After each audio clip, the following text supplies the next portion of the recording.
My roommate, he was telling me about Unit 6, which is SAP. It's a drug program. There's more drugs in there. A lot of people want to get there because it's freedom down there. Okay, what's your name?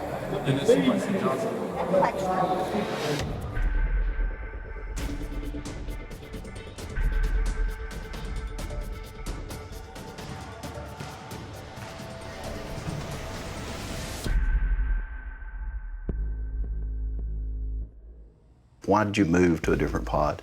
Yeah, I'm such a good guy.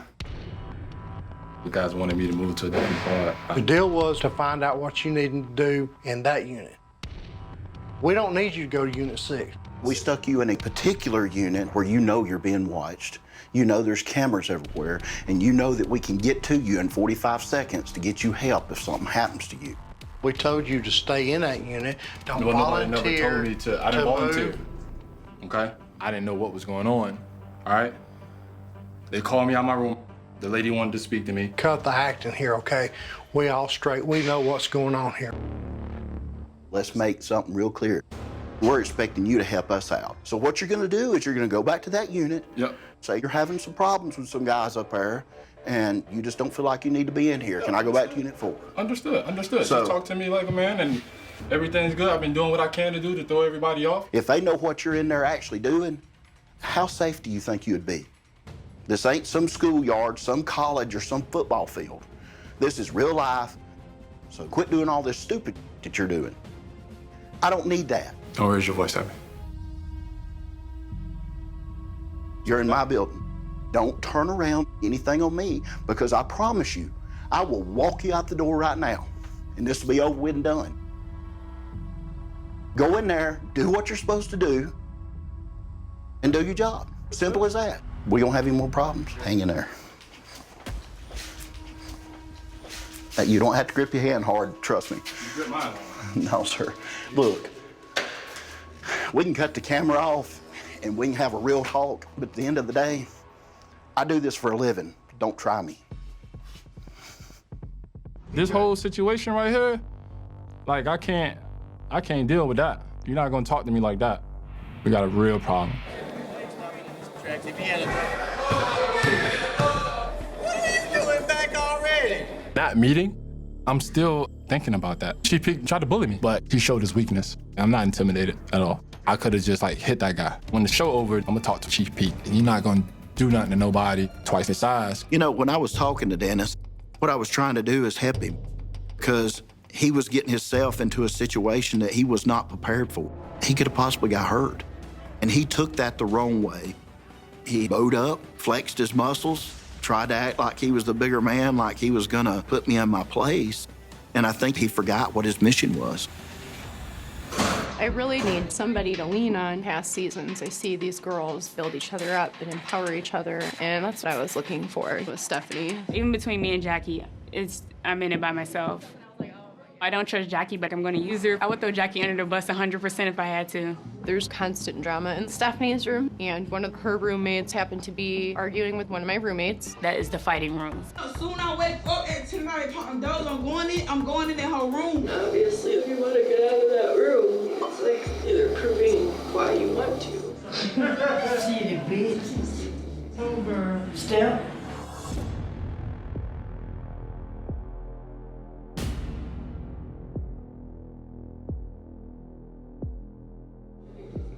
I've been trying to step. More too. I won't be back. I'm taking my stuff. Oh. Because I hate when people tell me I'm playing both sides. Hold on, that was me talking. Ain't nobody was talking to you. I was talking to Shy. You can get your stuff up. I'm talking about Shy, but you can get your stuff though. Okay, go ahead. Go ahead. You can't move yourself, so get your stuff and put it back where you was at. Now she nobody being funny. Why would you say that? Y'all are talking, bro. What the say that? Miss Wallace. She thought you were talking about Come right there where I am. Okay, so see, bitch like you, I spit in that face. No, don't spit in her face. It sucks because I feel like the only person that helped her move is getting the backlash of it all. I did stand up for Stephanie, and unfortunately, it put a target on my back. I got my tools and I like to fight. Jackie stood up to Swole, and Swole is not something to be reckoned with. Whether it's me or Jackie, someone is going to get hurt. I haven't seen any abuse towards Stephanie. I hear it from her, but I don't see it. And she can clearly see what is happening to me. In jail, when you put yourself in something that has nothing to do with you, you made a target for yourself. I need to separate myself from her immediately. What the fuck come out her mouth? We bullied her in the room. Bitch! And this stuff, you gonna let her go along with it. I didn't. No, I wasn't. I didn't even say that. But then she out there, she don't listen to nobody. She listen to who she want to listen to. If I have to throw somebody under the bus, that's what I'm going to do. I don't have anybody's back. And I'm gonna beat her ass. Straight up. I'm gonna go out with a bang. I do think that Stephanie intentionally made me the target of Swole. She could have easily stood up and said, I'm the one that told her that I was being bullied. Her denying made it look worse for me. Jackie was not locked in a room with Swole. I was, every night.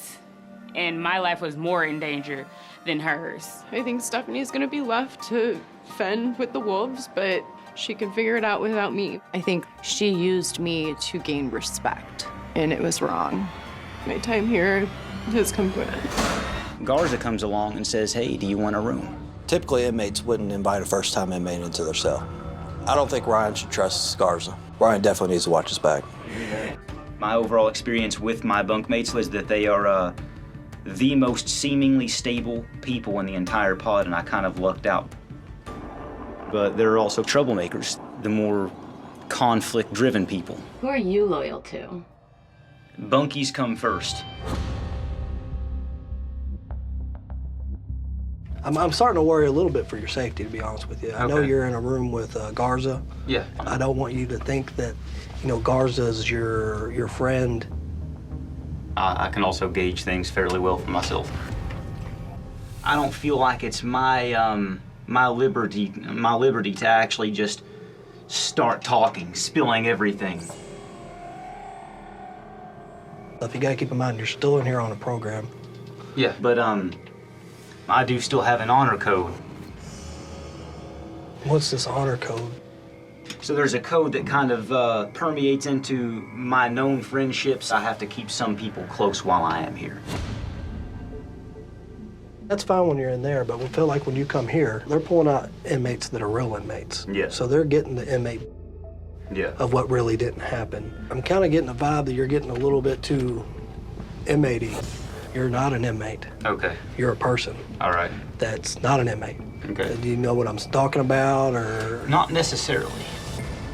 I'm starting to feel bad lying to people just to get along with them, to get into their circles. Okay. Because, you know, if I'm seeing stuff that I feel like maybe something behind you, you feel like you're close to these inmates and they're actually scheming behind you. You know, if I feel like your safety's in jeopardy, I will pull you out. They told me, be an inmate, and now they're like, don't be an inmate. All right? Yep. All right.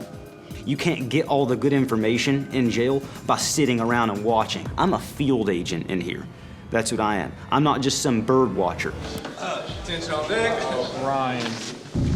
Yes. Pack your stuff. The sheriff, I think he just wants to throw me out. I think he thinks I'm getting too comfortable. My goal was to start learning more about the people in D, because they had gotten to a point where they had trusted me more and they would start opening up, the personalities would come out more, but I'm mandated to start from complete scratch now.